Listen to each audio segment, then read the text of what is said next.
Press Freedom Day comes amid tough times for journalists. Could a bloodless malaria test kit help eradicate the disease?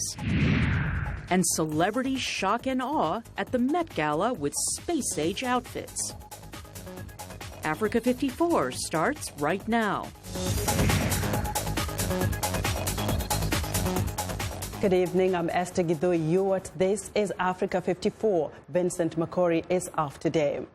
25 years after the world declared that freedom of information is a fundamental human right, journalists are under increasing threat of official censorship, harassment, imprisonment, and even assassination. VOA's Richard Green has more from Washington on the current state of freedom of the press on the annual observance of World Press Freedom Day. In its annual report on media independence around the world, the human rights watchdog group Freedom House says press freedom has plunged to its lowest point in 12 years, listing political, criminal, and terrorist forces as behind the decline. Among the countries singled out in the Freedom House report is Egypt, which has been identified as one of 9 countries with the largest decline in press freedoms in just 1 year. Egyptian journalist Khaled Dawood says President Abdel Fattah el-Sisi's government believes the press should act as little more than a propaganda machine. Our role is to provide objective and credible coverage of events that are taking place in Egypt, and the reality speaks for itself. It's not the media, it's not the journalists that create the reality. It's the wrong practices of the government, the wrong choices of the government that actually leads to the protests and the people. It's not the media. So even if you keep on conveying all sorts of propaganda throughout the media, that's not going to be the way to solve Egypt's economic or political problems. Tom Malinowski, U.S. Assistant Secretary of State for Democracy, Human Rights, and Labor, tells VOA that more than 70 journalists were killed around the world last year, while nearly 200 were imprisoned. Where press freedom is denied, we are much more likely to see conflict and war. We're much more likely to see corruption. We're much more likely to see collapses in good governance. The State Department is marking World Press Freedom Day by drawing attention to journalists previously identified as being persecuted because of their reporting and whose situations have not improved. Their cases are profiled on the website humanrights.gov and tweeted out under the hashtag #FreeThePress. Richard Green, VOA News, Washington. And joining me in the studio to talk about press freedom in South Sudan is John Tanza, Managing Editor of VOA's South Sudan in Focus radio program. John, welcome to Africa 54. Thanks, Esther. The situation in South Sudan, as we know, has been chaotic for the last 5 years. Riek Machar, the vice president then, and President Salva Kiir severed ties, and everybody went their own way. There has been fighting. How has the press been covered the situation? Has it been divided the way we've seen the country divided along ethnic lines? Pretty much. Some journalists took sides blindly, just because they belong to one camp or the other.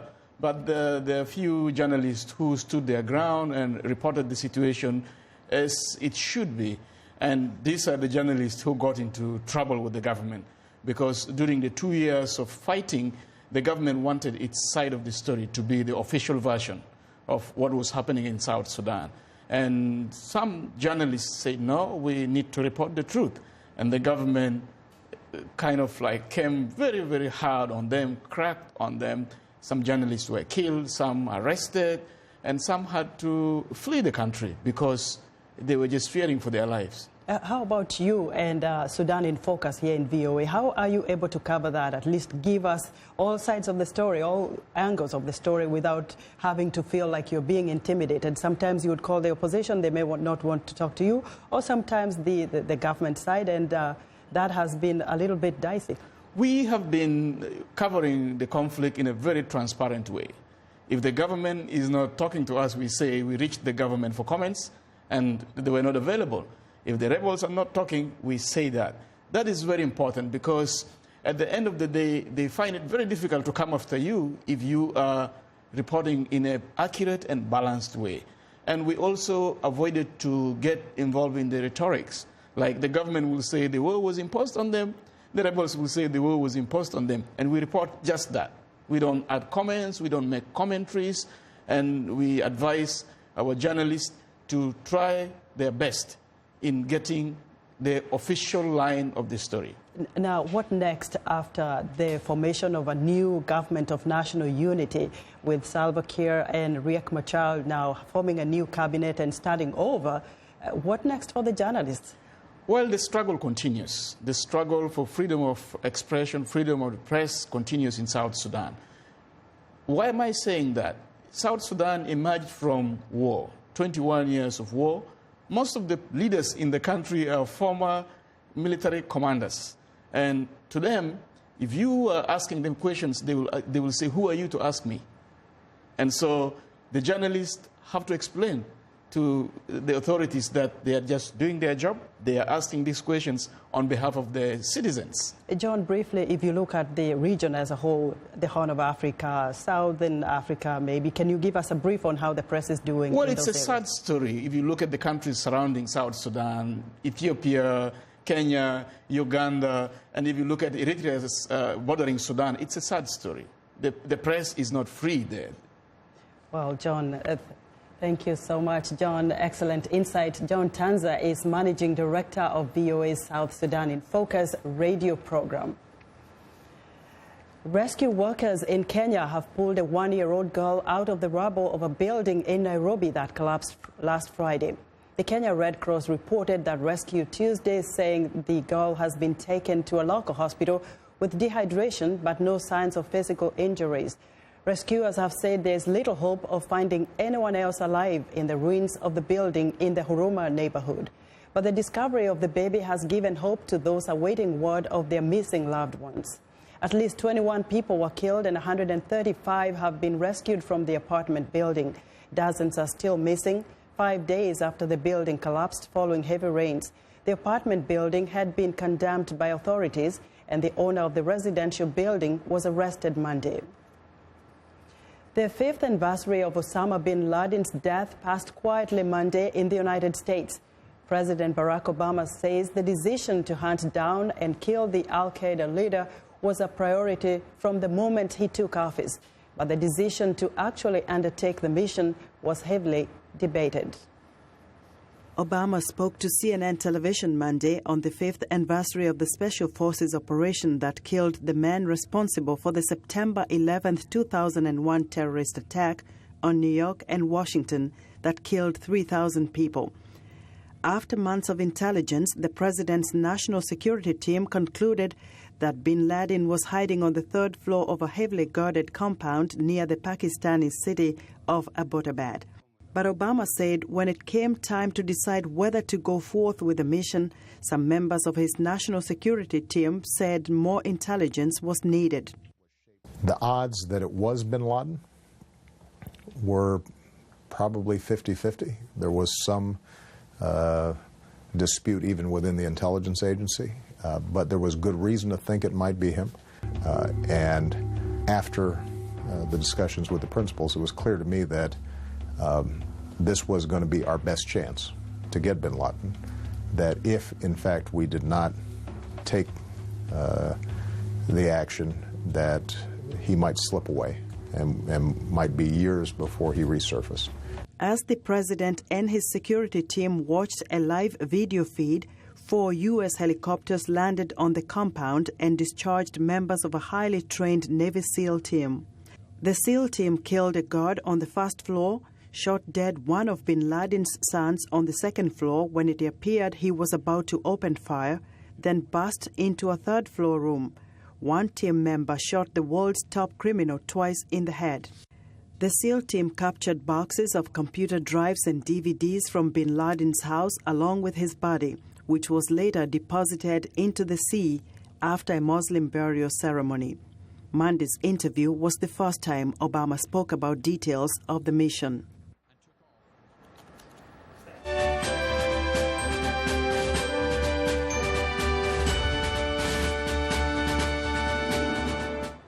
Republican presidential frontrunner Donald Trump faces a crucial showdown with Texas Senator Ted Cruz in the Indiana primary on Tuesday.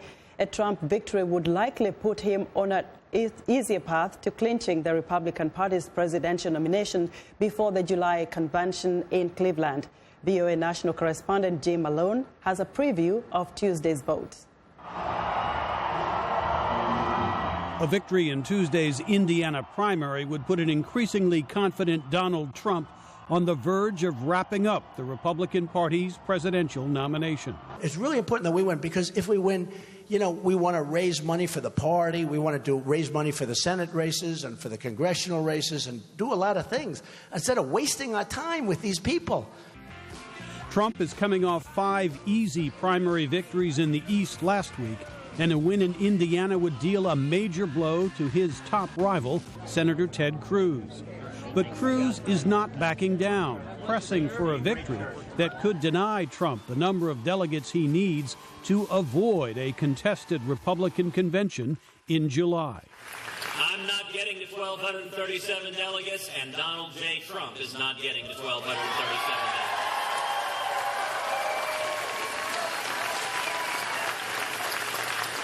And the Hoosier state is going to have a powerful voice in making that clear. You people, you're going to be sick and tired of winning. Despite his lead, Trump continues to face protests, including this one last week in California, where he spoke at a Republican gathering.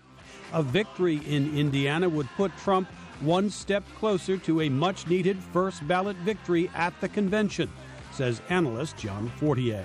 And so Donald Trump, I think, feels he has to win on that first ballot, either outright with the 1237 by winning them in the votes or by getting close and persuading a few others. If it goes to ballot 2 or 3, he's potentially in some trouble.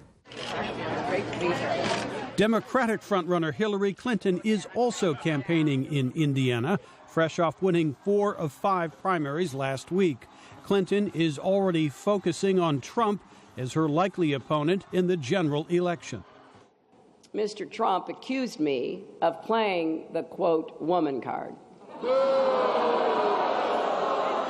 Well, if fighting for women's health care and paid family leave and equal pay is playing the woman card, then deal me in.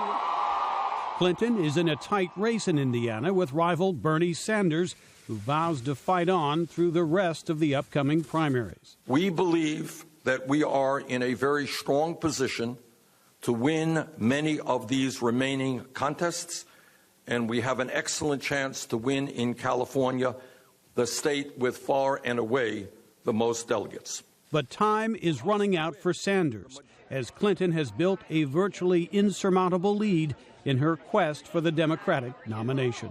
Jim Malone, VOA News, Washington. We want to know what you think about Africa 54 and the stories we cover. Join the conversation on Facebook. The address is Africa 54, and check out our headlines 24/7 on voaafrica.com. Coming up, could a simple urine test help beat malaria? Stay with us.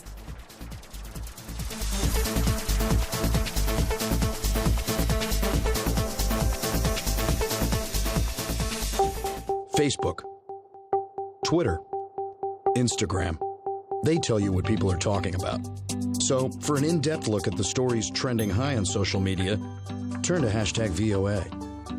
It's not your typical talk show. From politics to pop culture, #VOA brings in the people leading the conversation, engages the audience, and gets answers to your questions. #VOA. Smart talk for smart people.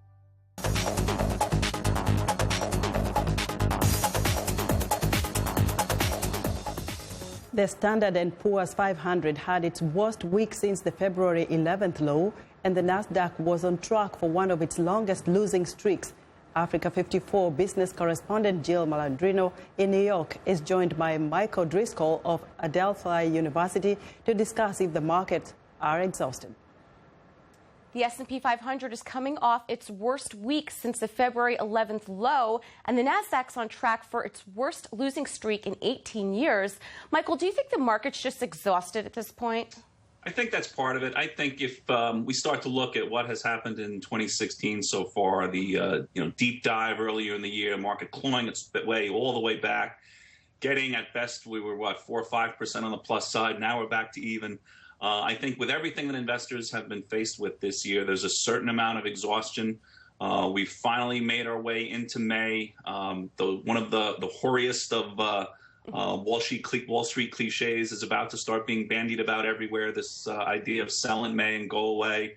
But those expressions have been around, for dozens of years for a reason. And I think that this could be one of those years. Coming into the election season, the conventions, there's going to be an awful lot of distractions out there for investors. And I think to worry about their portfolios or the possibility of a correction or an earnings decline, whatever it could be, could give investors some good reason to take a little cash out of the market and maybe try and sit out through the summer.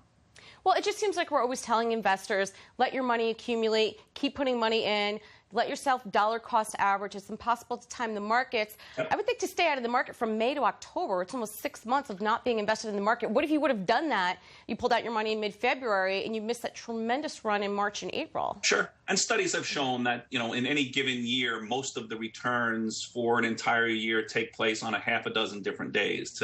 For any investor to think that they're going to be good enough to be in the market on those days is probably a stretch. But this idea of sell in May, go away, I don't think it's a literal get your money, go into cash for 6 months, just no one's that slick. What I think it's more is a mindset to try and not to get caught up in the everyday wiggle and jiggle of market, up 1%, down 2%, up 3%, it's that kind of volatility. If I had hair, I'd pull it out of my head. But I think that just take the ability to just step back a little bit and understand that, maybe you don't want to be fully committed in the market, take a little bit of money off the table, but try not to be as emotionally invested in the day-to-day movement as the market as investors could be from October through May. All right. As always, thank you very much, Michael. Excellent insight. Thank you. For the Voice of America in New York, I'm Jill Malandrino.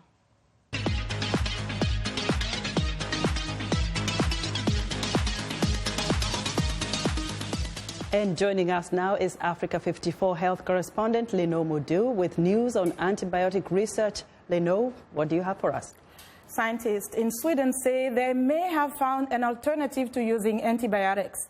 In a mouse model, the scientists trained the body's natural immune system called innate immunity to disarm and destroy a bacterium that causes a kidney infection, often in children. The innate immune system is the front line of the body's defenses, and it works in two different ways to fight infections. The first targets and kills the invading pathogen. The second causes inflammation, but also can cause significant tissue damage. The researchers turned off the inflammation molecule and found they could take advantage of the part of natural immune defense that promotes healing. The study was published in the journal Science Translational Medicine. Now, an over-the-counter kit used to test for malaria is promising to make the diagnosis of the mosquito-borne disease quicker and more accessible. Instead of painful tests that draw blood, patients can now buy a urine malaria test at a local pharmacy and take it home.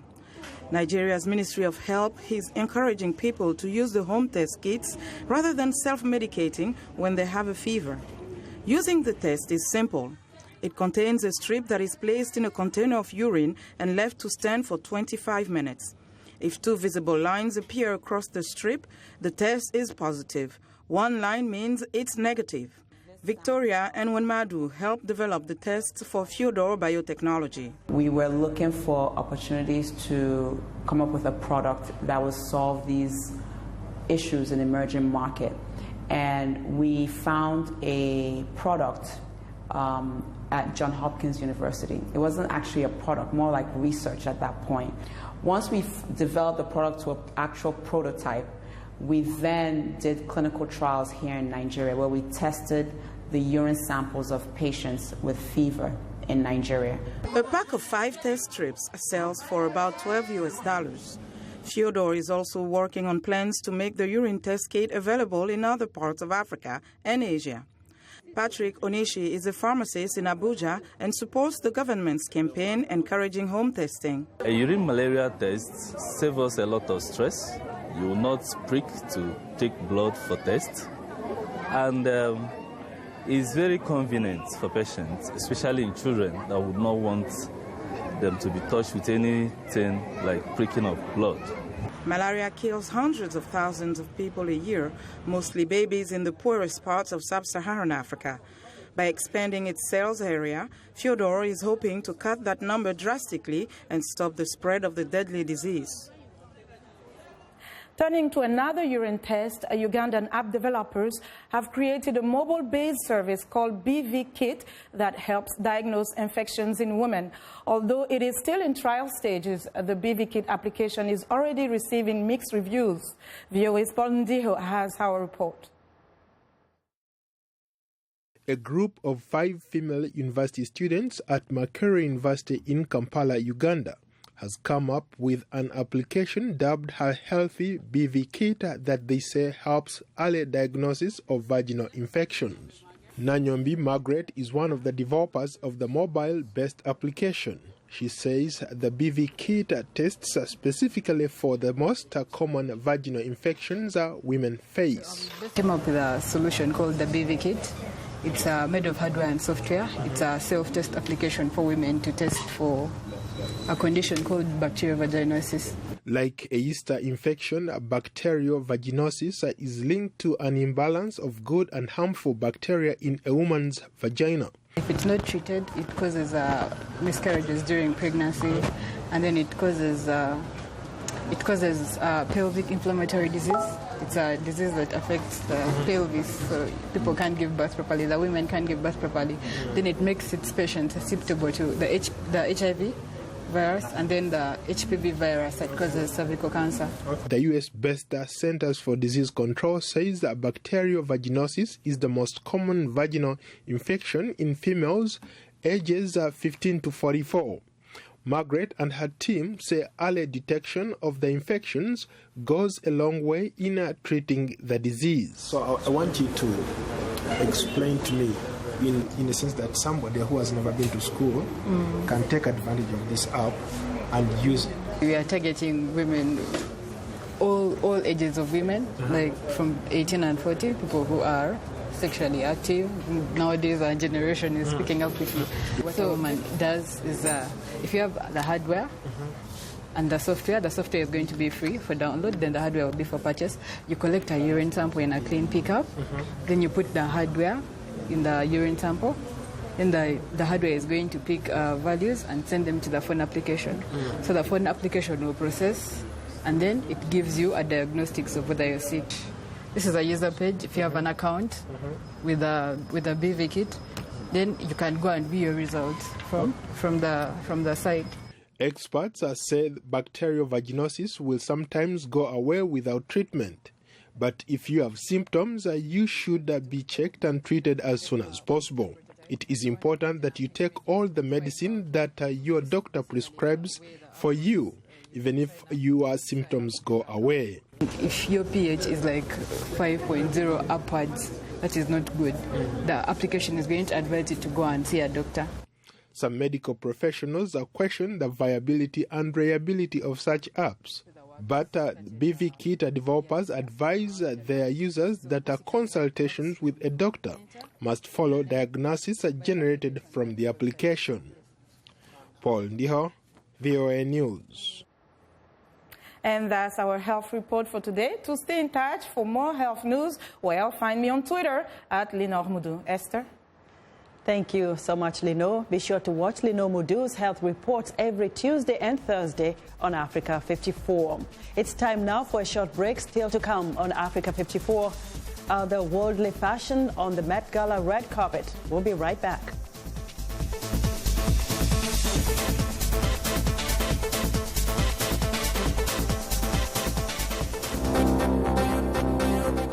If you've just joined us, I'm Mariama Diallo, and here is a quick recap of today's headlines. In Kenya, rescuers pull a 1-year-old girl alive from rubble of building that collapsed Friday in the capital, Nairobi. In Zimbabwe, the government says ongoing drought has forced 4 million residents into hunger. In Nigeria, the Ministry of Health encourages people to get urine malaria tests, a new kit developed by a Nigerian-born doctor based on an American patented technology. Finally, in Mali, French and German foreign ministers visit the capital Bamako to hold a summit on instability in the region. That's all for today. Thanks for watching. We'll see you next time.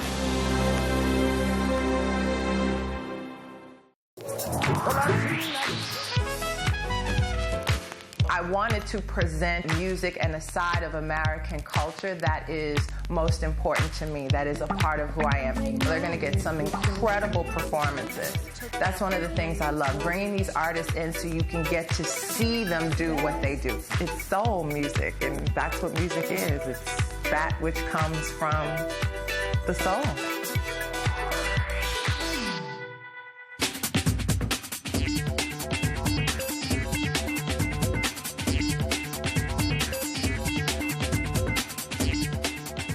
Welcome back to Africa 54. Here's what's trending. At this year's At the Met Gala, minimalism was a relative term.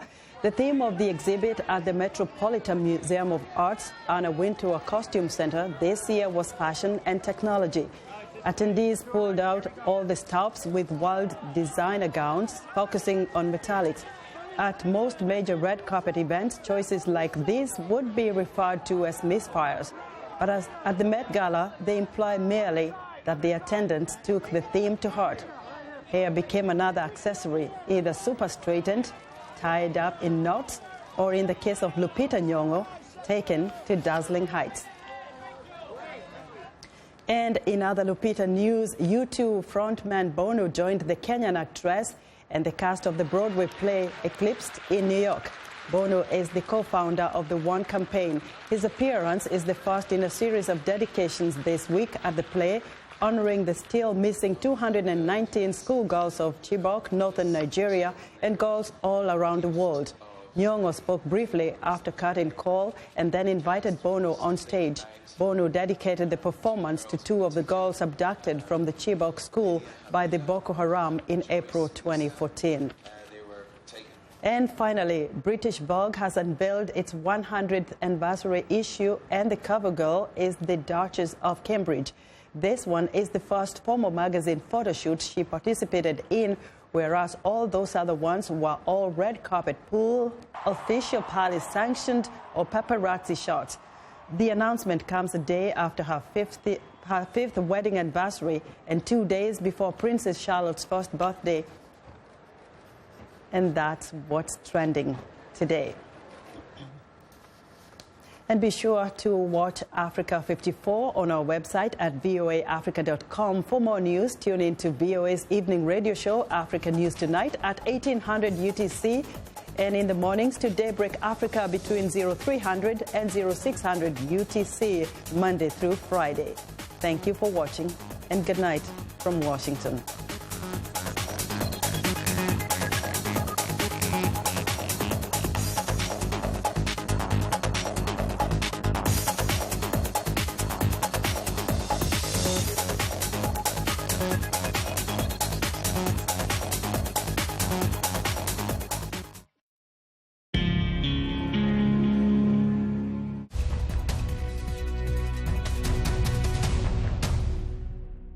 Welcome to the Voice of America's Newswords.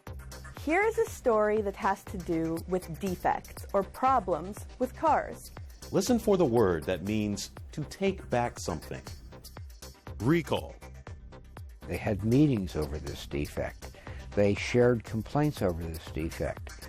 Yet there was no investigation by the government and no recall by General Motors until 10 years later. Recall. It is a word that means to ask people officially to return something. In our story, there were major problems with some General Motors cars. The man says the U.S. government and the car company took too long to issue a recall, so the cars could be fixed.